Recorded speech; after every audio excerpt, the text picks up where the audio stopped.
Hello students, welcome to my channel curiosity education. बच्चों, आज हम लोग इस चैप्टर का लास्ट टॉपिक पढ़ने जा रहे हैं। ठीक है ना। ये है capacitance of parallel plate capacitor when a dielectric slab is inserted between them. ठीक है ना। जो हमारे पैरेलल प्लेट कैपेसिटर होता है, जब उसके अंदर हम एक डाइलेक्ट्रिक स्लैब को इंसर्ट कर देते हैं, तब उसके कैपेसिटेंस के जो एक्सप्रेशन है उसमें क्या चेंज आता है, हम लोग इसको स्टडी करने जा रहे हैं। ये इंपॉर्टेंट डेरिवेशन है। क्यों? क्योंकि ये एग्जाम में कई बार पूछा जा चुका है। चलिए देखते हैं कैसे करते हैं। देखिए, आप जानते हैं कि एक पैरेलल प्लेट कैपेसिटर है। ठीक है। सपोज करिए ये एक पैरेलल प्लेट कैपेसिटर है मेरा। ओके, कुछ इस तरीके की अरेंजमेंट होती है। इसके ऊपर चार्ज Q अगर है तो यहां पर -Q लिखते हैं हम लोग। ओके, लेट्स से इसका एरिया जो है वो A है और इसकी सरफेस चार्ज डेंसिटी जो है वो सरफेस चार्ज डेंसिटी, उसको हम क्या मान के चलते हैं? सिग्मा। ठीक है। इनके बीच की डिस्टेंस, ये सारा हमने पैरेलल प्लेट कैपेसिटर पे जब डेरिवेशन किया था तब करा है। मैं जस्ट रिकैप करा रहा हूं आपको सारा। तो चार्ज इसका Q है, एरिया इन प्लेट्स का A है और इनके बीच की डिस्टेंस जो है वो D है। तो इसमें जो इलेक्ट्रिक फील्ड का एक्सप्रेशन आता है निकल के, वो कितना आता है? E0 equals to sigma upon epsilon naught. Sigma होता है सरफेस चार्ज डेंसिटी और सिग्मा को हम क्या लिख सकते हैं? Q by A, charge per unit area. ठीक है। ये सारी चीजें हम लोग डिस्कस कर चुके हैं प्रीवियस वीडियोस में, पर यहां पर इनका यूज होगा तो मैं उनको आपको फिर से इंट्रोड्यूस कर रहा हूं सो दैट आपको वो कनेक्ट करने में दिक्कत ना आए।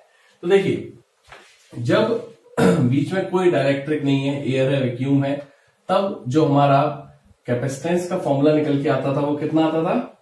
याद करिए, C equals to epsilon naught A by D। याद आता फॉर्मूला निकल के? जब कोई भी डाइलेक्ट्रिक मीडियम बीच में इंसर्ट नहीं किया था तब ये होता था।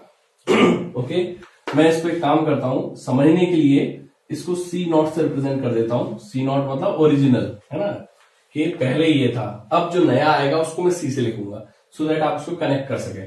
अब सपोज करिए मैंने क्या करा, मैंने इस जो कैपेसिटेंस है इसके बीच में मैंने एक डाइलेक्ट्रिक स्लैब को इंसर्ट कर दिया।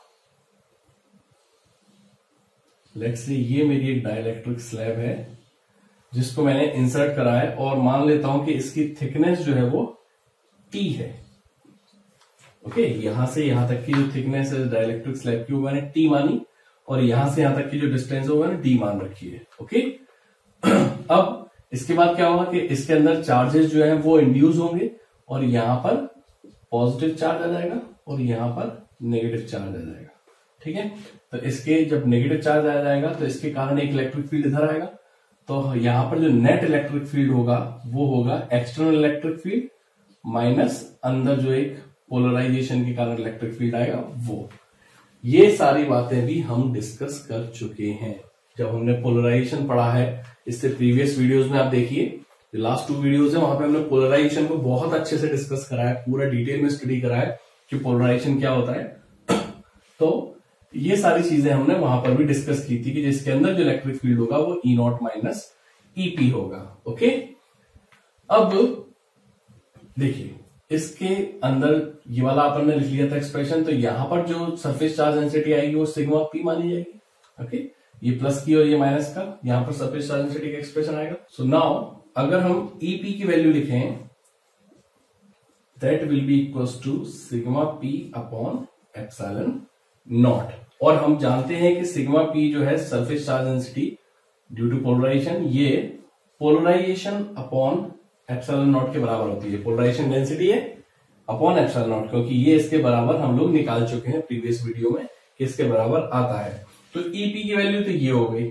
ओके, अब डाइलेक्ट्रिक कांस्टेंट हमने पढ़ा है। डाइलेक्ट्रिक कांस्टेंट क्या होता था?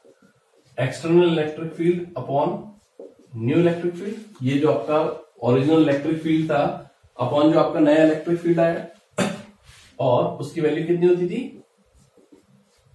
अपॉन ई माइनस ई नॉट माइनस ईपी। देखिए ये ई नॉट माइनस ईपी, यहाँ पे मैग्नीट्यूड लिख रहा हूं तो आपको वेक्टर साइन बार बार लगाने की जरूरत नहीं है। ओके, तो ये जो डाइलेक्ट्रिक कांस्टेंट है कप्पा जिसको बोलते हैं, के भी बोलते हैं हम लोग, K equals to E naught upon E naught minus P. अब जरा यहां से अगर आप देखें तो मैं अगर ई को इधर ले जाऊं और के को नीचे ले जाऊं तो ई की वैल्यू हो जाएगी ई नॉट बाय के। ओके, अच्छा एक चीज अच्छे से समझ लीजिए बच्चों कि ये जो एप्सिलॉन नॉट है और ये ई नॉट है, ये दोनों अलग अलग है। ये इलेक्ट्रिक फील्ड है, ये आपका परमिटिविटी ऑफ फ्री स्पेस है। ठीक है, तो दोनों फर्क है। आप ऐसा नहीं कि कहीं पे भी ई नॉट लिख दिया, कहीं पर भी एप्सिलॉन नॉट लिख दिया। बी स्पेसिफिक कि आप क्या लेटर्स इसमें सिंबल्स यूज कर रहे हैं। नाउ अब हम देखें कि ये आ गया। अब आपको पता है कि जो इलेक्ट्रिक पोटेंशियल है, ओके, इलेक्ट्रिक पोटेंशियल को हम किस तरीके से लिखना चाहते हैं। हमको यहां से यहां तक इलेक्ट्रिक पोटेंशियल लिखना है तो आपको फॉर्मूला पता है, V इक्वल्स टू ईडी होता है। Electric potential equals to electric field into distance. यहां पर दो इलेक्ट्रिक फील्ड एग्जिस्ट कर रहे हैं, एक तो ई नॉट एग्जिस्ट कर रहा है और एक ई कर रहा है। तो देखिए ई नॉट किस किस रीजन में एग्जिस्ट कर रहा है, एक तो इस रीजन में एग्जिस्ट कर रहा है और एक इस रीजन में एग्जिस्ट कर रहा है। इन दोनों रीजन में आपका ई नॉट एग्जिस्ट कर रहा है, ये वाला रीजन और ये वाला रीजन। ठीक है ना, तो उसको डिस्टेंस कितनी मिल रही है, ये डिस्टेंस और ये डिस्टेंस। ये डिस्टेंस कैसे निकलेगी, पूरी डिस्टेंस में से अगर मैं ये वाला पार्ट हटा दूं तो ये और ये बच जाएगी। तो मैं जो नेट पोटेंशियल है V वो कैसे लिखूंगा, E naught into D minus T. जितने रीजन में ई नॉट लग रहा है प्लस जितने रीजन में इलेक्ट्रिक फील्ड ई लग रहा है, वो कितना रीजन है, यहां से लेके यहां तक का। तो यहां से यहां तक की डिस्टेंस कितनी है, T. V equals to E D वाला मैंने फॉर्मूला लगाया, potential, electric potential equals to electric field into distance. Okay, now अब मैं क्या करूंगा, देखिए V इक्वल्स टू हो गया ई नॉट डी माइनस टी और E की वैल्यू यहां से ये लिख दूं मैं, तो ई नॉट बाय के इंटू टी। तो V इक्वल्स टू, अगर मैं पूरे में से ई नॉट बाहर कर दूं तो ये कितना आ जाएगा, d minus T plus T by के। ये सुनो, V equals to E naught मैंने दोनों में से बाहर कर लिया तो d minus T plus T by K आ गया। नाउ ई नॉट क्या है, सिग्मा अपॉन एप्सिलॉन नॉट के बराबर। तो मैं लिख दूंगा sigma upon epsilon naught d minus T plus T by K. Okay, अच्छे से समझते चलिए, कुछ भी नहीं है, बहुत सिस्टमेटिकली अपन कर रहे हैं। आपको फर्स्ट टाइम में लग सकता है कि अरे ये तो कहीं से कहीं भी जा रही चीजें, ये सारी चीजें हम लोग डिस्कस कर चुके हैं। ठीक है ना, पहले वाले वीडियोस अगर आप देखेंगे तो आपको मिल जाएंगी सारी चीजें कि हाँ ये सारी चीजें जो है हमने यहाँ पर डायरेक्ट नहीं लिखी हैं, इन सबको हम निकाल चुके हैं। ठीक है, तो हम यहां पर अब उसको डायरेक्ट यूज कर रहे हैं। नाउ सिग्मा की वैल्यू मैंने देखिए अभी क्या लिखी है, क्यू अपॉन ए, तो मैं यहां पर पुट कर देता हूं। तो V इक्वल्स टू हो गया Q upon epsilon naught into A. Sigma की वैल्यू डाली है मैंने, Q upon A, D minus T plus T by K. आपको पता है कि जो कैपेसिटेंस होता है, ओके, कैपेसिटेंस जो होता है C, वो क्या होता है, Q बाय V, है ना। कैपेसिटेंस का फॉर्मूला ये होता है Q बाय V। नाउ देखिए, अब जरा आप यहां पे Q लिखा है, इस V को नीचे ले जाऊं मैं और इसको पूरा इधर ले जाऊं। ओके, या फिर एक काम करते हैं, चलिए अगर आपको इसमें दिक्कत आ रही है तो इस V की वैल्यू जो है ना, ये मैं पूरी यहां पे सब्स्टिट्यूट कर देता हूं सीधे, तो आपको उसको सॉल्व करने में दिक्कत नहीं आएगी। तो देखिए मैं यहां पे सब्स्टिट्यूट करने जा रहा हूं, Q और V की वैल्यू है Q by epsilon naught A d minus T plus T by K.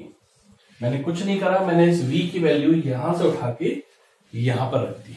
Okay, अब क्या होगा, ये Q से Q कट गया और ये पार्ट ऊपर चला जाएगा, तो जो नया कैपेसिटेंस है वो हो जाएगा epsilon naught A upon d minus T plus T by k. तो जब पैरेलल प्लेट कैपेसिटर के बीच में एक डाइलेक्ट्रिक स्लैब इंसर्ट कर दी जाती है जिसका डाइलेक्ट्रिक कांस्टेंट K है, तो उसका कैपेसिटेंस जो है वो इस तरीके से आता है, जो फॉर्मूला है। अगर डाइलेक्ट्रिक स्लैब नहीं है तो उसका जो ओरिजिनल कैपेसिटेंस है वो ये होता है epsilon not a by D, ये हम निकाल चुके हैं पहले। अब हमने विद डाइलेक्ट्रिक स्लैब निकाला है कि ये डाइलेक्ट्रिक स्लैब अगर होगी तो ये रहेगा। सो आई होप ये डेरिवेशन इतना टफ नहीं है। बच्चे अक्सर इससे डरते हैं कि सर ये जो है ना डेरिवेशन हमको कभी समझ में नहीं आता।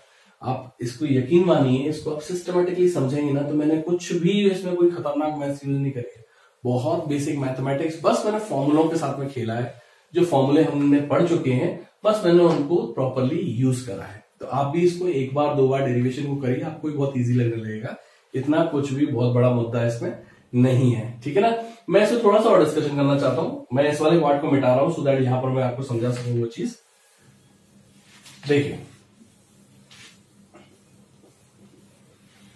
ये आपका न्यू कैपेसिटेंस है विद डाइलेक्ट्रिक और ये आपका ओरिजिनल है विदाउट डाइलेक्ट्रिक। अब एक बात बताइए, अगर इस थिकनेस को मैं बढ़ाता जाऊं और इसके बराबर कर दूं डी के बराबर, तो बेसिकली मैंने क्या कर दिया, इस पैरेलल प्लेट कैपेसिटर को पूरा मैंने डाइलेक्ट्रिक से फिल कर दिया। अभी तो यहाँ पे कुछ पार्ट पे डाइलेक्ट्रिक है, कुछ पार्ट पे एयर है अभी भी, ठीक है ना। पर अगर मैं इसको पूरा फिल कर दूं, ठीक है ना, तो आप यहां समझ सकते हैं कि when capacitor is filled with dielectric fully, अगर मैंने पूरा फुल कर दिया इसको, यहां से यहां तक इसका फिल कर दिया है पूरा डाइलेक्ट्रिक से, तो उस केस में क्या होगा, जो T है वो D के बराबर हो जाएगा, T इक्वल्स टू डी। अब मैं यहां पे अगर T इक्वल्स टू डी रख दूं तो क्या होगा, C equals to epsilon naught A by, देखिए T minus T plus T by k, तो ये कट गया। C इक्वल्स टू आ गया epsilon naught A by T by के, ये ऊपर पहुंच जाएगा। तो C इक्वल्स टू आ गया K times epsilon naught A by, अच्छा इस T को हटा के मैं D भी लिख सकता हूं, मैंने बताया ना T और D है, तो इसकी जगह मैं D लिख देता हूं, ठीक है। तो ये क्या है, जरा आप ध्यान से देखिए इसको, ये क्या है, ये तो आपका ओरिजिनल कैपेसिटर है जब कोई डाइलेक्ट्रिक नहीं था, ठीक है। तो मैं इसको ऐसे लिख सकता हूं, C equals to K times C not.